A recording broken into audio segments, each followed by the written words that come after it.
네, 이제 질량 중심에 대해서 할 건데요.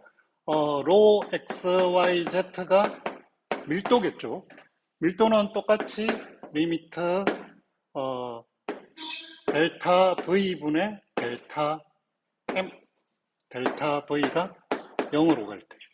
그러니까 x, y, z라는 3차원 공간에 있는 점의 밀도라는 건 요걸 조그맣게 포함하는 원이든 직사각형 영역이든 얘의 부피분의 여기에 있는 질량의 극한으로 밀도를 정의합니다.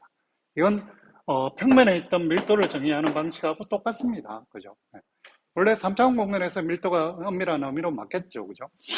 상황에 따라서 이렇게 정의하면 그러면 이제 영역 D에서 로 x, y, z를 삼중적분을 한다는 건 뭐가 되겠어요? 이게 질량이 되겠죠. 총질량, 질량, 얘를 m. 당연하죠.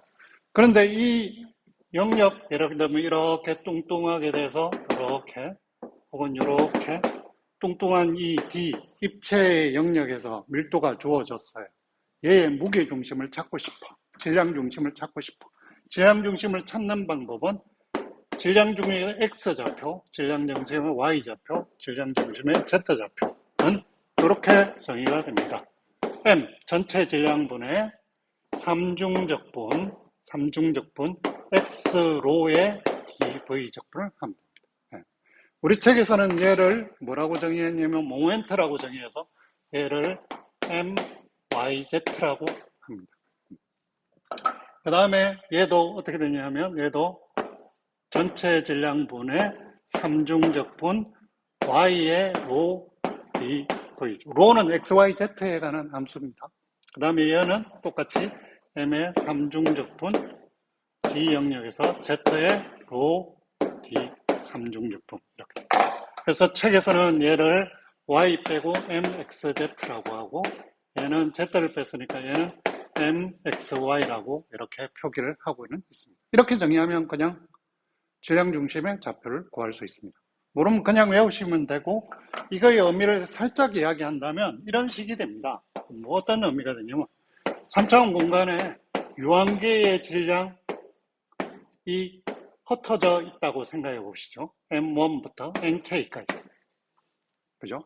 그러면 X축으로 질량 중심을 찾는다는 건 뭐냐면 NK의 XK, 이 점 MK에서 XK, YK, ZK가 이 점의 좌표입니다. 물체가 위치하는 거의 좌표죠. 그리고 이 좌표들은 딱 이 간격을 그대로 유지해요. 딱 보이지 않는 유리 같은 걸로 딱 연결되어 있어 이 간격이 좁아들거나 늘어나지 않는다고 가정을 하고 생각합니다. 그 다음에 X바, 얘가 질량 중심을 찾아야 되죠. 그죠? 질량 중심 X바의 위치는 뭐냐면 얘를 X축으로 생각했을 때 이쪽으로 돌리는 힘 혹은 이쪽으로 돌리는 힘이 다 더하면 0이 돼야 돼요. 왜냐면 중심이 균형이 맞아야 되니까. 그래서 얘에 더하는 게 0이 돼야 돼요. 근데 얘를 풀어볼게요. 풀어보면 어떻게 되냐면 k 이꼴 1부터 n까지 nk, xk가 되고요. 이쪽은 넘기면 x바의 시그마 k 이꼴 1부터 n까지 nk가 되죠. 자, 얘는 총질량이 되죠.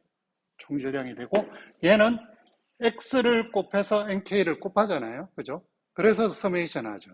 근데 우리는 적분이라는 건 무한히 많은 썸을 더하는 거니까 얘가 무한히 많이 더한다는 건 바로 이런 형태가 되는 거죠. 그죠?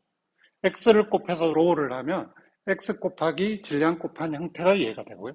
오른쪽에 있는 얘는 총질량이니까 총질량은 여기서 나눠주죠. 밀도를 적분한 게 되죠. 그래서 무게중심의 좌표, 질량중심의 좌표는 이런 식으로 구하는 걸 대략적으로 맞다고 믿을 근거를 제가 제시해 주는 겁니다.